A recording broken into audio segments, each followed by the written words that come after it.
I think there are actually four components to this. There's speed, complexity, there's expectations, and there's ambiguity. Everything happens at a much faster rate in the field than it does in headquarters. At least that's the way it often feels. Decisions are all important and they all need to be made now. And everything is complex.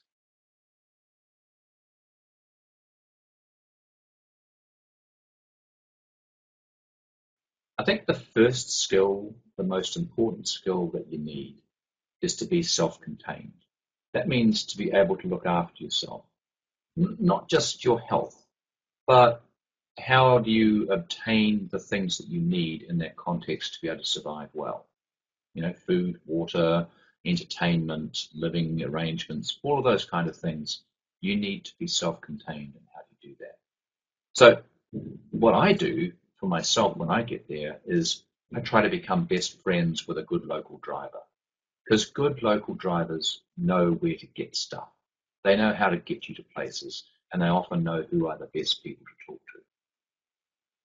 Learn how to trust your staff to advise you on key factors in both the job and the context. Learn how never to put your staff in danger through your actions or through your decisions. Absolutely critical. Learn how to listen to your staff on matters that are important to them, not just on matters important to you. Learn how to relax and refresh. You need to be able to make good decisions. If you're exhausted, you're going to make bad decisions. Bad decisions are really, really bad for the whole program, and they will not help you attain program objectives.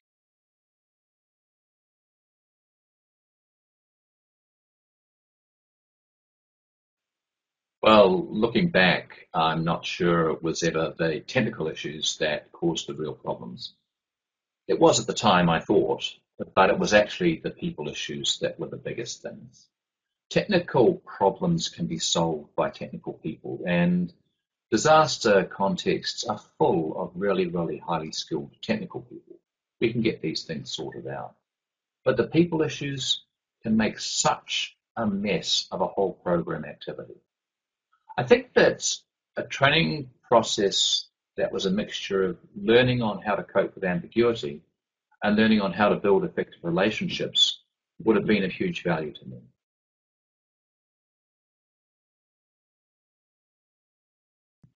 I think in the field, decisions are made without as much information as we would like, and in the face of demands that sometimes feel quite overwhelming. The other thing is that many decisions at field level are made by individual managers. In contrast, when I worked at head office, most decisions were made by groups of people.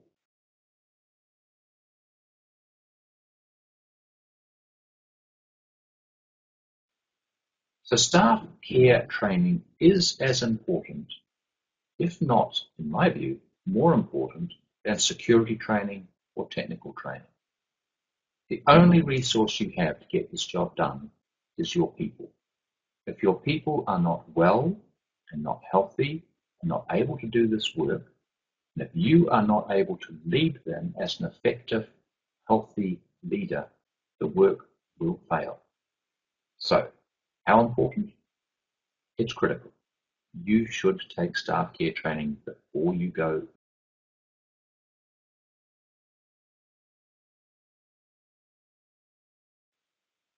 So on arrival with a new team, the greatest percentage of your time should be focused on building the best team ever. If you arrive on a location with a team that's been there for some time, all of what I've said still applies, but you're also going to have to deal with the baggage. Previous manager will have left something behind. Sometimes they will have left a really high functioning team, which is very nice, or at least it sounds nice. But making yourself a part of a high functioning team can be as difficult as starting a new team. They've proved themselves to each other. In order to become part of their team, you're going to have to prove yourself to them. You're going to have to prove that you are valuable and that you're not going to make life worse for them. Of course, if the team is poorly functional or dysfunctional, it's often even harder. A poorly functioning team is going to make getting the program objectives made very hard indeed, but you have no choice. You actually have to work with this team to figure out what is wrong, what causes this dysfunction, and make it better.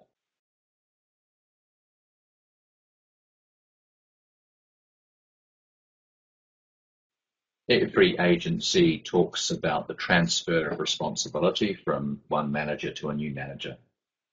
In reality, of course, it never quite works out the way that we would hope. It's quite rare for departing managers to spend much time with incoming managers, no matter how desirable that might be. So if you're moving into a position that was previously occupied by someone else, then the best thing that you can do is to try and find out who that person was and what was their management style. How did they manage their team and their people? What were the ways in which they did that? Find out as much as you can, because that will be the kind of style that your team will be working to. I firmly believe that the most essential skill for a disaster manager is how to manage people and how to build effective relationships.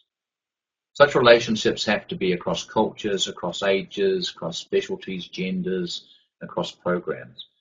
The operational details of your program are not as important as the relationships that you grow and develop, because it's the strength and the nature of those relationships that directly impacts the outcomes of your programs. Build those